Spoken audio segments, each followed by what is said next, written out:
Now, don't act like you don't know her name. Okay, say it with me. Count of three. 1, 2, 3.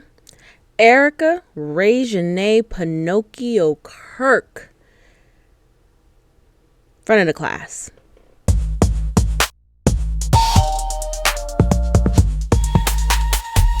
What's up, everybody, and welcome to another episode of In Cahoots Podcast. My name is Nikki. Oh boy.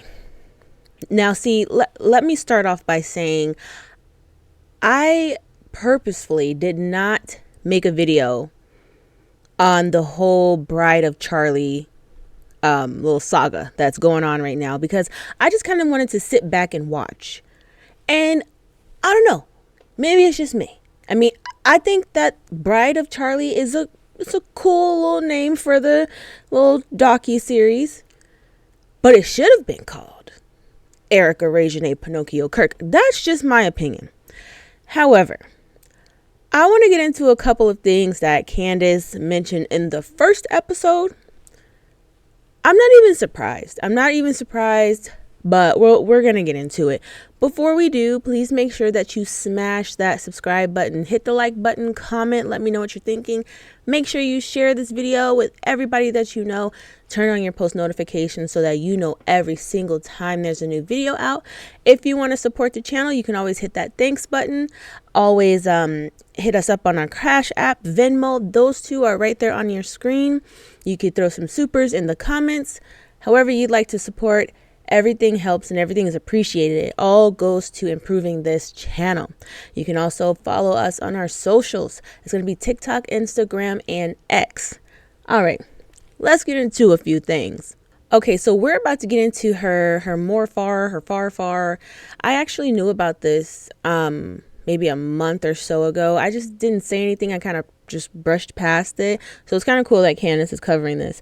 So let's get into it. I should mention she comes from a very long line of the Swedish Freemasons. She definitively was close to her grandfather. We know this because she posts about him many, many times over the years, referring to him affectionately as her morfar. Saw this over and over again. You'll just see posts of him on how much she loves him. She even mentioned her grandmother there. That's his wife, Elaine. And she says, she is my angel in heaven, but I usually call her Mormor. So that's her morfar and her mormor. Show you another post, just her grandfather, where she's going to talk about reflecting upon losing him in 2016. She's posting this, and she, again, is going to address him as her morfar. This appears to be another wrinkle. You see, I received a flurry of emails from our fans in Sweden about this particular post, and they did not like this post. And what they told me about it, they didn't like about it, made me reconsider things. Now, I'm paraphrasing, but they said, Candace, Erika is referring to her grandfather as her morfar. I was like, okay. So I looked it up. It means grandfather in Swedish. Like maybe she doesn't, but it's cute. Okay. Maybe she's not fluent, but it's cute.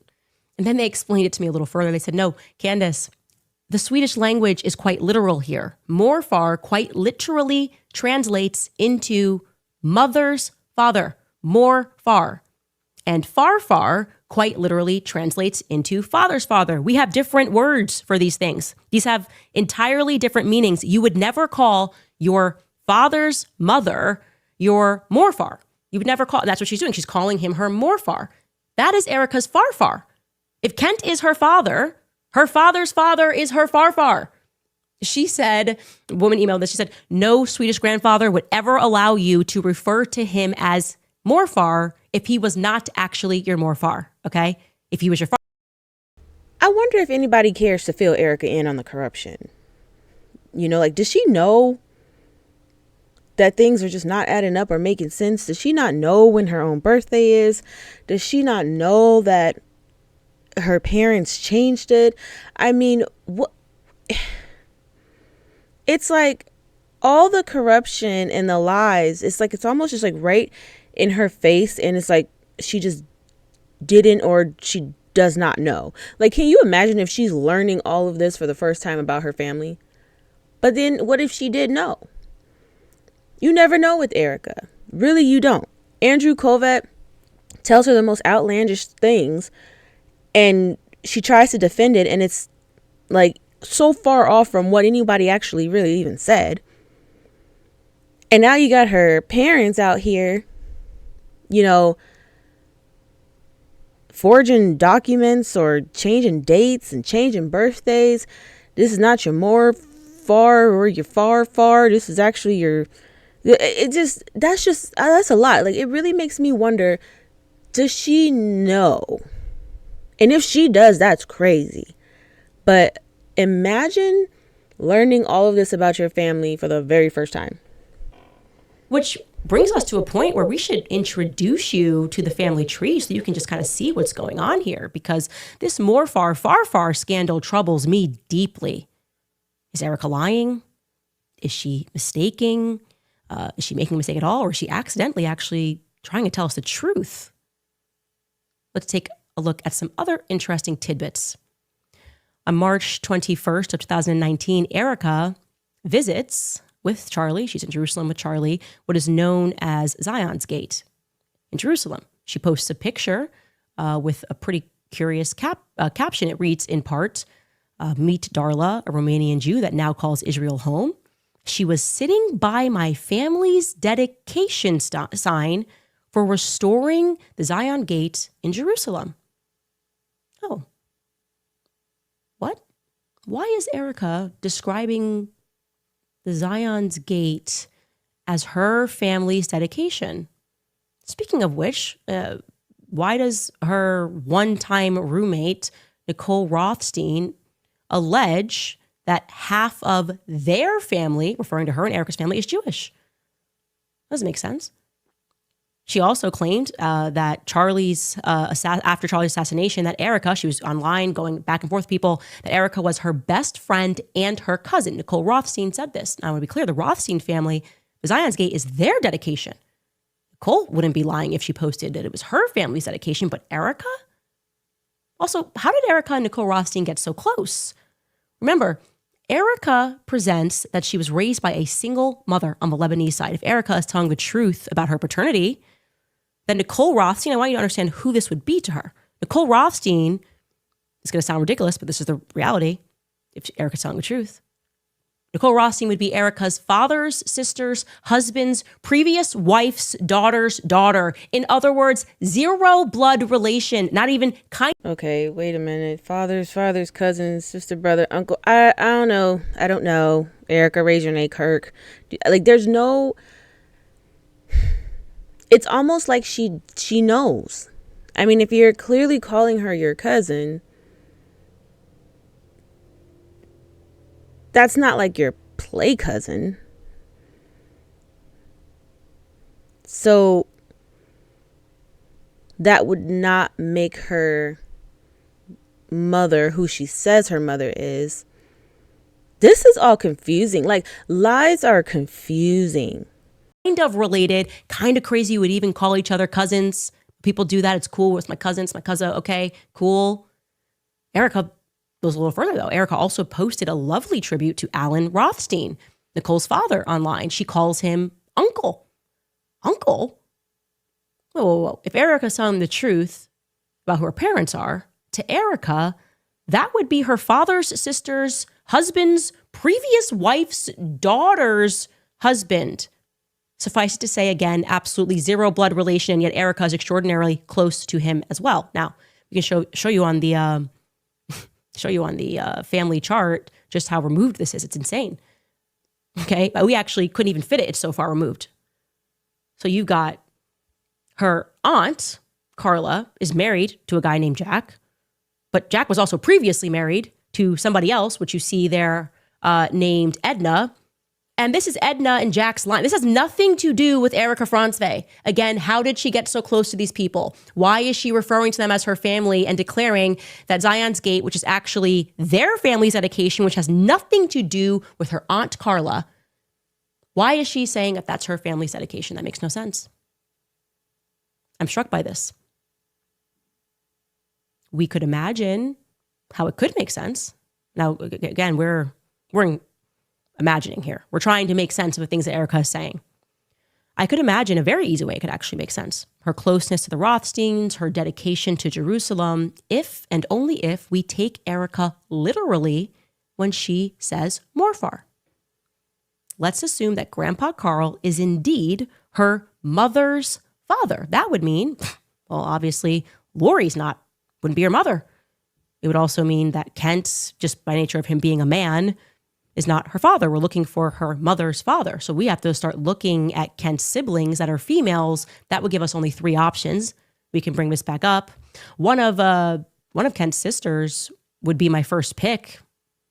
Again, we're in conspiracy land here, but I'd go with Carla because she's married to Jack Solomon, and that is Jack Solomon's dedication. Carla wasn't even married to Jack until 2002.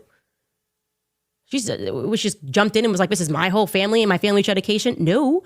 But if Carla, her mother's father, if her mother was Carla, actually it would all make sense.